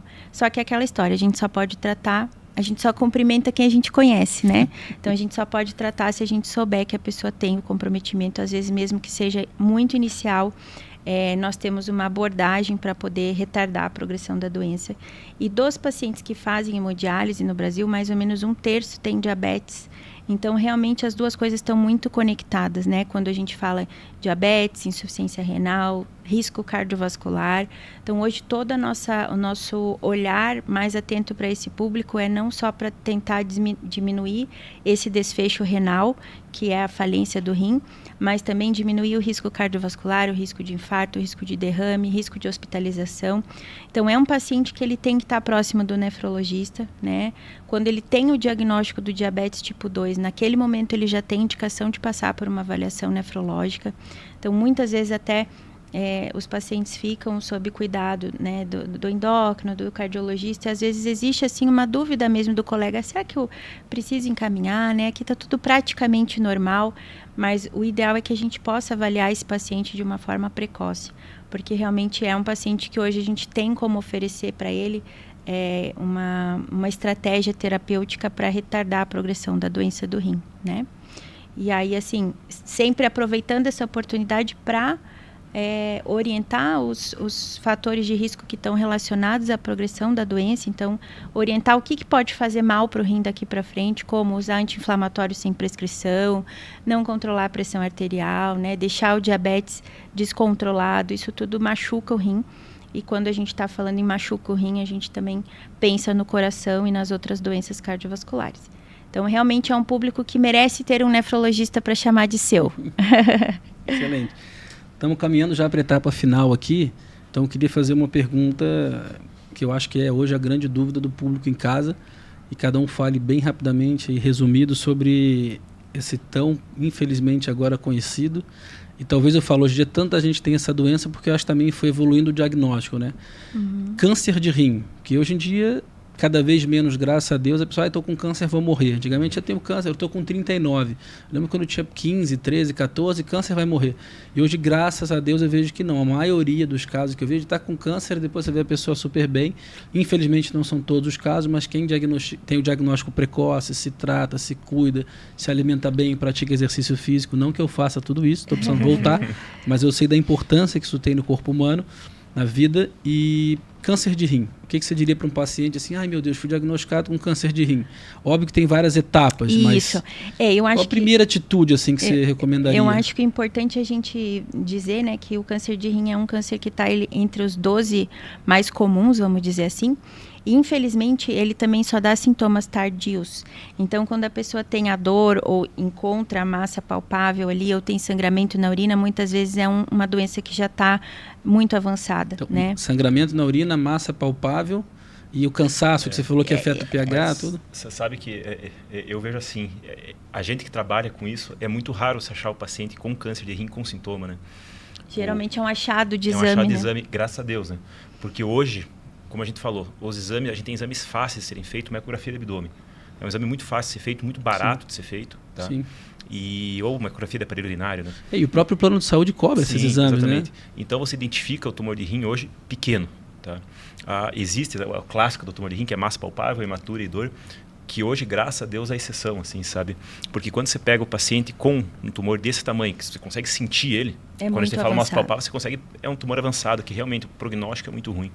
Hoje, com um exame de imagem muito acessível que a gente tem, uma ecografia, você consegue ir lá identificar e dizer, cara, você tem um tumor aqui. E lembrando uma coisa importante, teve uma paciente que eu atendi hoje, inclusive, que ela fez uma ecografia, encaminharam ela para consulta, com um tumor no rim. Você ter um tumor no rim não é a mesma coisa que ter um câncer no rim. Exatamente. A gente tem por hábito de chamar de massa renal, assim. Você tem um nódulo no rim. Hoje, com um exame de imagem bem feito, uma tomografia bem feita, a gente consegue estratificar o risco disso ser câncer ou não ser câncer. Por quê? Entendi. A gente tem nódulos que são nódulos, que estão ali. Você vai conviver com eles, eles nunca vão te incomodar a vida inteira, que era o caso dessa paciente que eu atendi hoje. Ela tinha um nódulozinho ali que ela vai viver o resto da vida dela com aquele nódulo ali. Ele não é câncer, ele não tem chance de virar câncer. Tá? Essa pergunta que eu te fazer, se ele tem que ser acompanhado sim, mas não necessariamente ele possa Então você vai ter o diagnóstico de um nódulo, tá? E aí, com um exame mais específico, hoje a gente consegue dizer o risco disso ser câncer. Mais uma vez que a gente falou, diagnóstico precoce, tratamento em excelência, tá? Você achar um nódulo pequenininho no rim ali, hoje, para felicidade dos nefrologistas, né? A gente não precisa mais tirar o rim, né? É muito raro hoje a gente fazer uma cirurgia de retirada de rim. A gente consegue ir lá só tirar esse nódulo, tá? E mandar ele para estudo para a gente ver se é câncer, se não é. Ou, às vezes, a gente tem hoje muitos métodos, né? A gente pode ir lá e só queimar esse nódulo. A gente entra com uma agulha lá, especial, queima esse nódulo e elimina ele dali. Então, cada vez mais, tendo o diagnóstico precoce, tem o tratamento de excelência. E, mais uma vez, né? Nódulo diagnosticado tardiamente, o prognóstico sempre... O desfecho da história vai ser ruim, sabe? Então, aí, como a Ju falou lá no começo, um exame de imagem, uma ecografia de aparelho urinário, uma ecografia de abdômen, feito ali uma vez por ano, uma vez a cada 2 anos, é bom para todo mundo, assim, é uma coisa que gera benefício, sabe? É um exame que é inócuo, não tem radiação, não tem nada disso. E você pega lesões no rim, lesão na vesícula, lesão no fígado, tudo muito cedo, assim, sabe? A chance da gente ter isso sempre é muito pequena, né? A chance de você ter um câncer é muito pequena, mas é aquela história, você peca por excesso. Você exagera para tentar pegar cedo. Não vira estatística. Resultado. Não vira estatística, exatamente. E aí o que eu falo assim, infelizmente, se virar, que vire cedo, porque...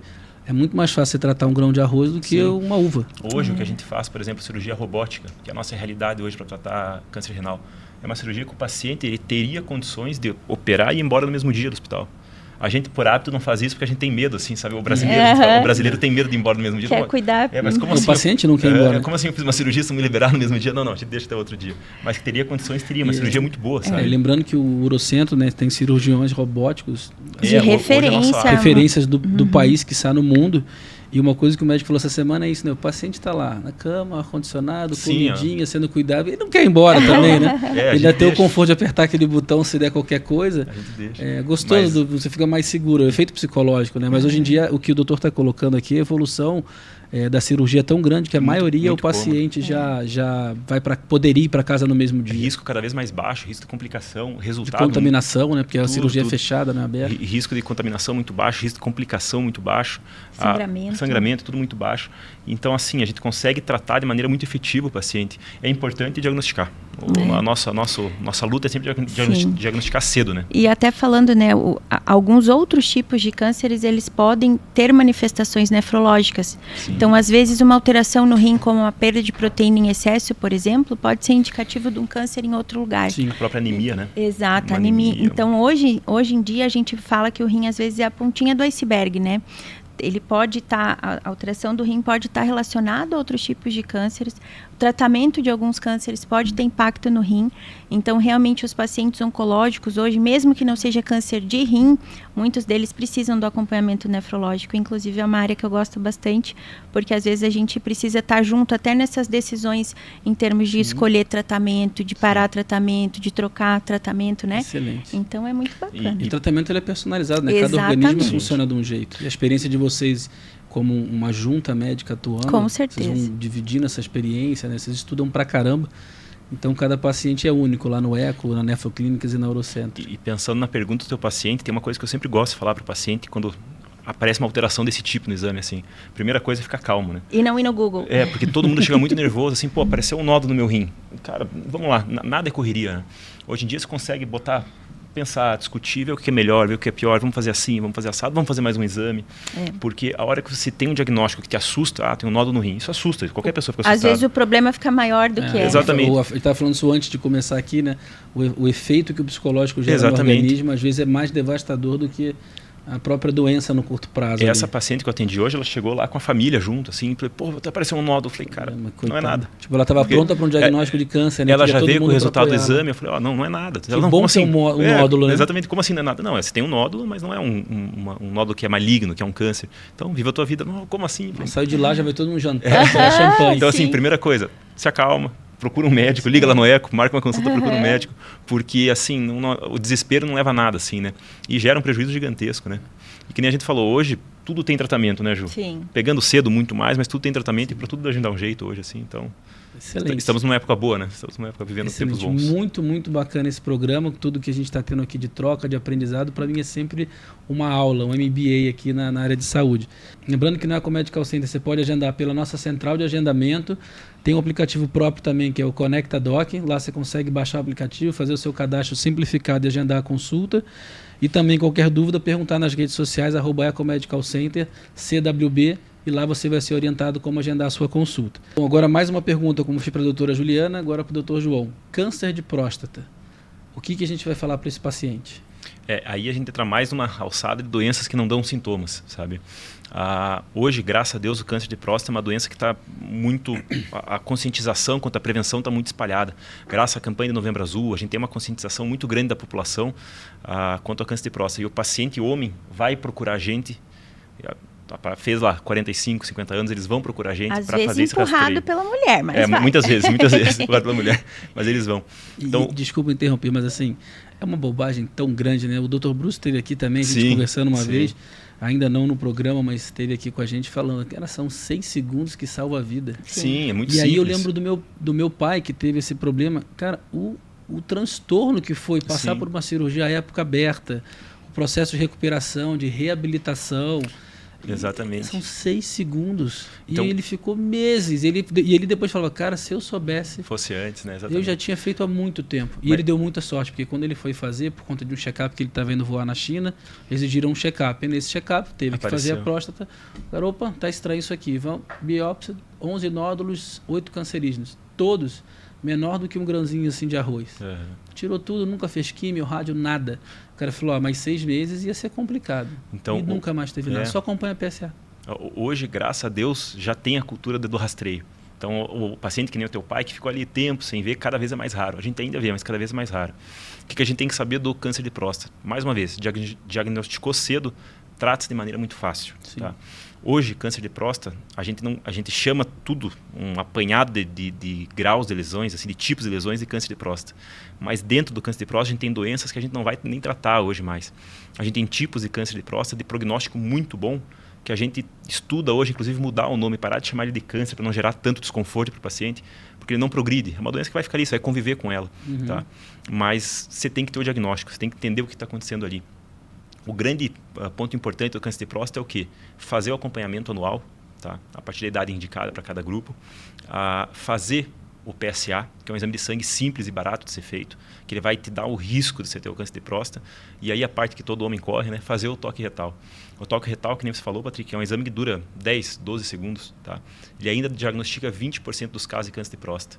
Então, uma coisa assim que não dói, é desconfortável, claro que é, mas não dói, dura poucos segundos e que tem um benefício gigantesco para o paciente. E são complementares, né? O PSA não exclui o toque retal. Então, a gente aliando esses dois métodos, a gente consegue sim fazer o diagnóstico precoce da doença. Por que é importante o diagnóstico precoce? Hoje, vamos supor que você tem um câncer lá que vai precisar de tratamento. Os tratamentos hoje são extremamente eficientes para o câncer de próstata. A gente tem hoje cirurgia robótica, que nem você falou, nosso grupo faz muita cirurgia robótica. É uma cirurgia, mais uma vez, o paciente poderia ir de alta no mesmo dia do hospital. Tá? O paciente hoje, cada vez mais, tem uma recuperação de função erétil, que é a grande preocupação do homem que tem câncer de próstata. O homem que opera o câncer de próstata, ele pode ter uma complicação que é a perda da ereção e perda urinária decorrente da cirurgia. Hoje, com a cirurgia robótica, a gente consegue cada vez mais diminuir essas complicações. E a gente tem outras opções de tratamento que vão ser individualizadas para cada paciente, como a radioterapia, tratamentos hormonais, sabe? Sim. Que tem resultados muito bons a um custo muito baixo de efeitos colaterais para o paciente. Mas é necessário fazer o diagnóstico. O paciente de câncer de próstata que a gente pega lá com sintoma, é o paciente que começou a sangrar, começou a ter obstrução na urina, é o paciente que pegou a doença muito avançada, sabe? Que pegou a doença além do que a gente queria ter. Desleixo, né? Negligência total. Mas isso, graças a Deus, hoje é cada vez mais raro.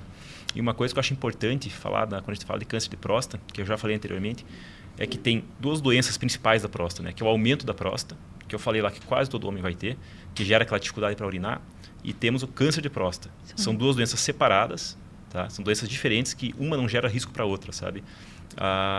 Porque a maioria das pessoas que a gente atende, assim, o mais comum a gente atender homem com dificuldade para urinar, que é esse aumento da próstata. E eles chegam lá, a gente conversa, pô, a gente vai precisar de uma cirurgia. Pô, como assim uma cirurgia para aumento da próstata? Vou perder a ereção? Não, são doenças diferentes, são tratamentos diferentes.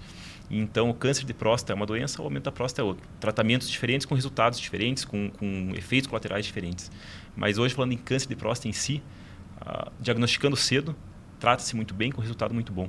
Então, tem que ir no médico uma vez por ano, uma vez a cada 2 anos, às vezes, dependendo do paciente, para a gente fazer esse acompanhamento. Gente, para encerrar agora aqui, nós vamos fazer uma brincadeira, mas eu acho que é bem bacana para esclarecer para o povo, falando um pouco dessas lendas urbanas aí.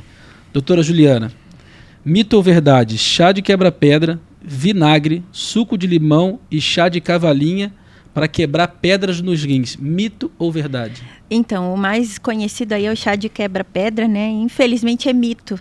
O chá de quebra-pedra não tem essa prerrogativa, né, de quebrar a pedra.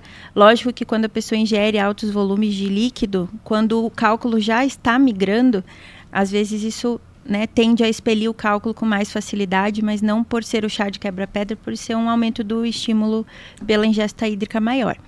E em relação a esses aí que você comentou, o suco de limão, em alguns casos, ele pode ajudar a prevenir a recorrência dos cálculos, principalmente nas pessoas que têm uma deficiência lá na eliminação do citrato, do ácido cítrico na urina.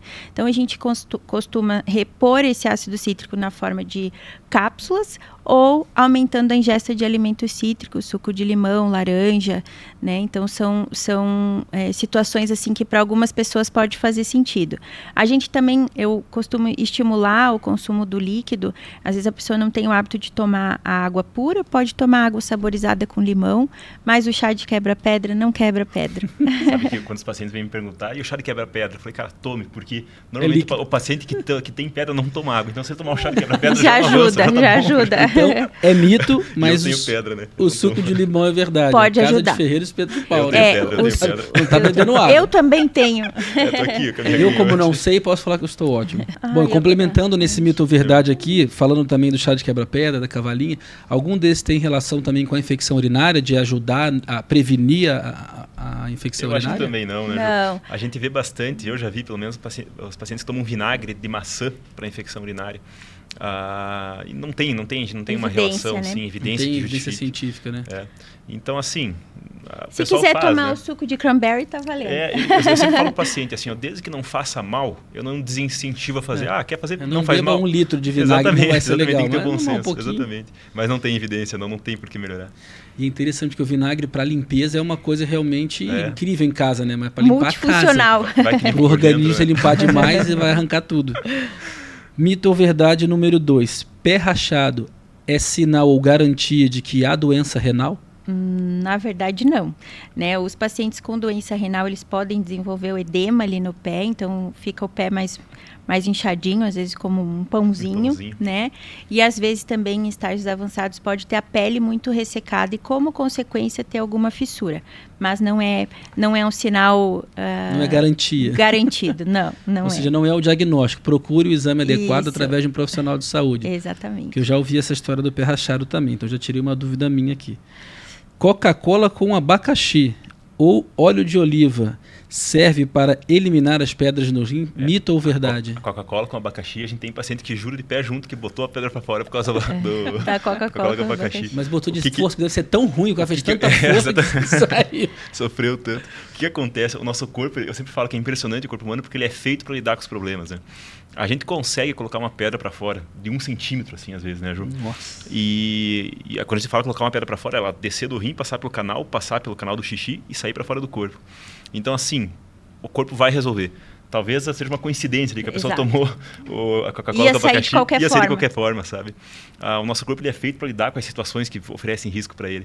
E é uma coisa bem impressionante, assim. E é impressionante como essas coisas tomam uma verdade, assim, né? E tem que ter um cuidado muito grande, porque às vezes urinou a pedra, ótimo. Às vezes não urinou, que você falou, aí, né, obstrui o canal urinário, o cara para um rim de funcionar. Exatamente, acontece. Então, assim, não vai resolver. Não vai resolver. É importante ir no médico, procurar ajuda. Isso. Vai fazer mal tomar? Provavelmente não. Então, assim, toma, Mito. mas não vai Tá resolver. taxado. É mito, Isso é é mito. Esse é interessante, até porque eu adoro chocolate. Comer chocolate ou alimentos picantes propicia o aumento ou a produção de pedras nos rins? Então, quando a gente faz esse estudo para descobrir por que as pessoas formam cálculos novamente, a gente muitas vezes encontra algumas alterações que precisa de restrição dietética de algumas coisas.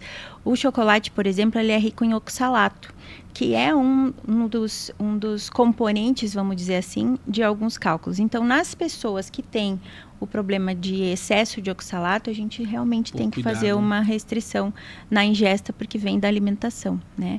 Mas não é para todo mundo. É para um paciente específico. Para um paciente então, acho que específico. ficou no meio do caminho. Não é mito nem verdade, mas é algo que tem que se cuidar. Depende, isso. Agora, se você tem histórico de pedra nos rins ou problema renal, já toma cuidado, conversa preventivamente com o seu médico, que talvez faça sentido você evitar chocolate, comida muito picante. O último aqui agora, beber muita água faz mal? Mito ou verdade? Faz, né, Ju? Faz mal. Faz. Na verdade, assim, eu sempre falo também para os pacientes, às vezes falam, eu escutei que tomar água faz bem para o rim, né? Realmente faz bem para o rim precisa de líquido, é o combustível dele, a gente precisa estar sempre hidratado, mas é aquela coisa, como dizia meu avô, né? Tudo que é demais é o mesmo que de menos, né? Então, para determinadas pessoas, por exemplo, quem tem situações em que o organismo não lida bem com o excesso de líquido, pacientes com cirrose hepática, com insuficiência cardíaca, ingerir líquido em excesso pode desequilibrar esse equilíbrio sutil ali entre o rim e os outros órgãos. E algumas pessoas que a gente até teve notícias na imprensa, né, dias atrás, de pessoas que tomaram quantidades muito grandes de água em um curto espaço de tempo, isso causa um desequilíbrio, né, nos sais minerais ali do organismo. Então, o sódio, que é o nosso sal do corpo, baixa muito rápido. Isso pode causar problemas neurológicos, convulsão, coma. Nossa. Então, levar até a morte, né? Levar até a morte. Levou à morte. Então, a diferença entre o remédio e o veneno está na dose, né? Para a grande maioria das pessoas, a gente incentiva, sim, o consumo de líquido, mas para pessoas com outras doenças ou que realmente têm outras patologias que podem complicar com excesso de líquido, a gente sempre, mais uma vez, precisa fazer uma orientação personalizada. E esse pessoal aí que toma 6, 7 litros em meia hora, com certeza isso é muito perigoso, né? E às vezes são coisas irreversíveis que a gente não consegue contornar nem com atendimento médico prestado. Tomar água, tem uma regra até que eu escutei você falando esses dias, Ju, que é você tomar água para deixar a tua urina clara, assim, isso, né? exatamente. Porque é difícil você entender quanto de água eu tenho que tomar. 2 litros, 3 litros, cada lugar tem uma coisa. Exatamente. E existe uma maneira técnica de a gente mensurar isso, mas não é fácil. Então é tomar água para ficar ali com a urina clarinha. O suficiente para ficar hidratado. Eu falo, exatamente. O olho brilhante, a boca com saliva, a urina clarinha. Então, para algumas pessoas que transpiram mais, vai ser um tanto, para pessoas que transpiram menos. Então, a gente evita ao máximo possível as generalizações. Então, gente, cuidado com os excessos. A água demais também faz mal. Faz mal. A diferença entre o remédio e o veneno é a dose. É a dose. Gostei dessa. Já tinha ouvido, mas agora gravei. Gente, vou agradecer a vocês aqui. Muito, muito obrigado pelo tempo de vocês, de estar fazendo parte desse sonho, né, que é o Eco Medical Center. Eu costumo dizer que aquilo ali é o sonho de um monte de gente somado. Hoje são 200 profissionais da saúde, uma série de pessoas que se envolveram desde a concepção, projeto, construção, atendimento. Quero aproveitar aqui para agradecer muito ao time do Eco Medical Center. A equipe está lá todo dia lutando, batalhando, se esforçando para fazer o melhor. Como eu disse, né, problemas acontecem, é uma estrutura muito grande. Graças a Deus são poucos e o nosso foco lá na resolutividade. Então, não importa o que aconteceu, importa resolver rápido e não repetir. Convido todos vocês a conhecerem o Eco Medical Center e a mandar suas perguntas para a gente, para tornar os programas sempre mais ricos, mais esclarecedores. A ideia é essa, é uma conversa informal de um leigo que em dúvida. Então eu gosto de fazer perguntas realmente, como eu brinco, de criança de 3 a 5 anos. Eu acho que muita gente em casa acaba entendendo mais fácil. Então obrigado por vocês, é um prazer muito grande estar aqui com a doutora Juliana, com o doutor João. Lembrando que o Ecomedical Center oferece hoje mais de 30 especialidades médicas, são mais de 200 profissionais. Você consegue agendar pelo aplicativo próprio ConectaDoc, você consegue agendar pela central telefônica, você consegue acessar o nosso site www.ecomedicalcenter.com.br. Siga a gente nas redes sociais, a gente está muito focado em gerar conteúdo esse ano que seja esclarecedor, então o Corpo Clínico tem nos ajudado demais a tirar a dúvida de você de casa. @ecomedicalcentercwb. E lembrando que o nosso propósito lá é fazer um atendimento de encantar o paciente. O paciente paga pelo atendimento, então ser bem atendido, ter resolutividade é obrigação. Ir além e melhorar essa experiência ao máximo, esse é o nosso objetivo. Doutora Juliana, deixo aqui para vocês as palavras finais, em seguida doutor João também. E mais uma vez, muito obrigado. Para mim é muito emocionante estar com vocês aqui no segundo episódio do E Agora, Doutor? Foi um grande prazer, uma alegria, um papo super bacana. Dava para a gente ficar aqui mais umas 3 horas falando, né? Mas eu queria reforçar que nós da Nefrologia, da Nefroclínicas Curitiba, estamos à disposição de todo mundo lá no Ecomedical e dizer que essa integração entre as especialidades eu acho que é um grande diferencial do Ecomedical e que a gente está muito feliz de estar lá, né, com vocês e construindo junto esse sonho aí que passou a ser de todos nós. Obrigado. Eu também gostaria de agradecer o convite, então, Patrick, e lembrar aqui que acho que a gente conversou muitas coisas e o nosso foco, se for prestar atenção, é prevenção, né? Hoje, quando a gente fala de saúde, a gente fala de prevenção, a gente não fala de tratamento. Então, a pessoa que não tem um acompanhamento médico, vá atrás, né? Marque uma consulta com um clínico geral, marque uma consulta com um urologista, marque uma consulta com um nefrologista e vá atrás, porque prevenindo você se ganha qualidade de vida. E a gente vai viver muito, nossa geração vai viver muito e a gente tem que viver bem, né? Então a gente tem que focar nisso para a gente ter um futuro bom, assim, com qualidade de vida.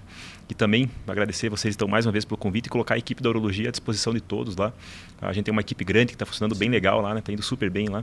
E a gente está fazendo um trabalho bem bacana junto lá. E como eu falei antes, quem não conheceu o Eco vai conhecer para conhecer, mesmo que é lindo, é muito bonito, é muito legal e vale a pena o passeio lá.